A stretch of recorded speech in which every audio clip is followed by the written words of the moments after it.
Gênesis capítulo 41. José explica os sonhos do rei. 2 anos se passaram. Um dia o rei do Egito sonhou que estava de pé na beira do rio Nilo. De repente, saíram do rio 7 vacas bonitas e gordas, que começaram a comer o capim da beira do rio. Logo em seguida saíram do rio outras 7 vacas, feias e magras, que foram ficar perto das primeiras vacas, na beira do rio. E as vacas feias e magras engoliram as bonitas e gordas. Aí o rei acordou. Mas tornou a dormir e teve outro sonho. Desta vez ele viu 7 espigas de trigo que saíam de um mesmo pé, elas eram boas e cheias de grãos. Depois saíram 7 espigas secas e queimadas pelo vento quente do deserto. E elas engoliram as 7 espigas cheias e boas. O rei acordou, tinha sido um sonho. De manhã ele estava muito preocupado e por isso mandou chamar todos os adivinhos e todos os sábios do Egito. O rei contou os seus sonhos, mas nenhum dos sábios foi capaz de dar a explicação. Então o chefe dos copeiros disse ao rei, chegou a hora de confessar um erro que cometi. Um dia o senhor ficou com raiva de mim e do chefe dos padeiros e nos mandou para a cadeia, na casa do capitão da guarda. Certa noite cada um de nós teve um sonho, e cada sonho queria dizer uma coisa. Lá na cadeia estava com a gente um moço hebreu, que era escravo do capitão da guarda. Contamos a esse moço os nossos sonhos, e ele explicou o que queriam dizer. E tudo deu certo, exatamente como ele havia falado. Eu voltei para o meu serviço, e o padeiro foi enforcado. Então o rei mandou chamar José, e foram depressa tirá-lo da cadeia. Ele fez a barba, trocou de roupa e se apresentou ao rei. Então o rei disse, eu tive um sonho que ninguém conseguiu explicar. Ouvi dizer que você é capaz de explicar sonhos. Isso não depende de mim, respondeu José. É Deus quem vai dar uma resposta para o bem do Senhor, ó rei. Aí o rei disse, sonhei que estava de pé na beira do rio Nilo. De repente, saíram do rio 7 vacas bonitas e gordas, que começaram a comer o capim da beira do rio. Depois saíram do rio outras 7 vacas, mas estas eram feias e magras. Em toda a minha vida eu nunca vi no Egito vacas tão feias como aquelas. E as vacas feias e magras engoliram as bonitas e gordas. Mas nem dava para notar isso, pois elas continuavam tão feias como antes. Então eu acordei. Depois tive outro sonho. Eu vi 7 espigas de trigo boas e cheias de grãos, as quais saíam de um mesmo pé. Depois saíram 7 espigas secas e queimadas pelo vento quente do deserto. E elas engoliram as 7 espigas cheias e boas. Eu contei os sonhos aos adivinhos, mas nenhum deles foi capaz de explicá-los. Então José disse ao rei, os 2 sonhos querem dizer a mesma coisa.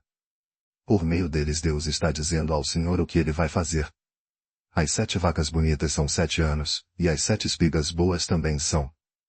Os 2 sonhos querem dizer uma coisa só. As 7 vacas magras e feias que saíram do rio depois das bonitas e também as 7 espigas secas e queimadas pelo vento quente do deserto são 7 anos em que vai faltar comida. É exatamente como eu disse, Deus mostrou ao Senhor, ó rei, o que ele vai fazer. Virão 7 anos em que vai haver muito alimento em todo o Egito. Depois virão 7 anos de fome. E a fome será tão terrível, que ninguém lembrará do tempo em que houve muito alimento no Egito. A repetição do sonho quer dizer que Deus resolveu fazer isso e vai fazer logo.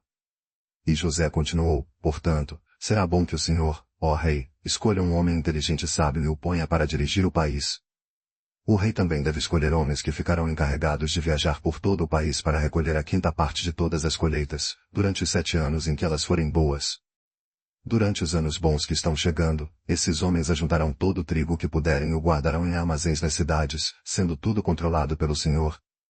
Assim, o mantimento servirá para abastecer o país durante os 7 anos de fome no Egito, e o povo não morrerá de fome. José como governador do Egito. O conselho de José agradou ao rei e aos seus funcionários. E o rei lhes disse, não poderíamos achar ninguém melhor para dirigir o país do que José, um homem em quem está o Espírito de Deus. Depois virou-se para José e disse, Deus me mostrou tudo isso, e assim está claro que não há ninguém que tenha mais capacidade e sabedoria do que você. Você vai ficar encarregado do meu palácio, e todo o meu povo obedecerá às suas ordens. Só eu terei mais autoridade do que você, pois sou o rei. Neste momento eu o ponho como governador de todo o Egito. Então o rei tirou do dedo seu anel sinete e o colocou no dedo de José. Em seguida mandou que o vestissem com roupas de linho fino e pôs uma corrente de ouro no pescoço dele. Depois fez com que José subisse no carro reservado para a maior autoridade do Egito depois do rei e mandou que os seus homens fossem na frente dele, gritando, abram caminho. Assim, José foi posto como governador de todo o Egito. O rei disse a José, eu sou o rei, mas sem a sua licença ninguém poderá fazer nada em toda a terra do Egito. O rei pôs em José o nome de Zafenate-Paneia e lhe deu como esposa Asenate, filha de Potífera, que era sacerdote da cidade de Heliópolis. José tinha 30 anos quando entrou para o serviço do rei do Egito. Ele saiu da presença do rei e viajou por todo o Egito. Durante os 7 anos de fartura a terra produziu cereais em grande quantidade. E José juntou todos os cereais e os guardou em armazéns nas cidades, ficando em cada cidade os cereais colhidos nos campos vizinhos. José juntou tanto mantimento, que desistiu de pesar, pois não dava mais, parecia a areia da praia do mar. Antes de começarem os anos de fome, José teve 2 filhos com a sua mulher Asenate. Pois no primeiro nome de Manassés explicou assim, Deus me fez esquecer todos os meus sofrimentos e toda a família do meu pai. No segundo filho pôs o nome de Efraim e disse, Deus me deu filhos no país onde tenho sofrido. Então acabaram-se os 7 anos de fartura no Egito. E, como José tinha dito, começaram os 7 anos de fome. Nos outros países o povo passava fome, mas em todo o Egito havia o que comer. Quando os egípcios começaram a passar fome, foram pedir alimentos ao rei. Ele disse, vão falar com José e façam o que ele disser. Quando a fome aumentou no país inteiro, José abriu todos os armazéns e começou a vender cereais aos egípcios. E de todos os países vinha gente ao Egito para comprar cereais de José, pois no mundo inteiro havia uma grande falta de alimentos.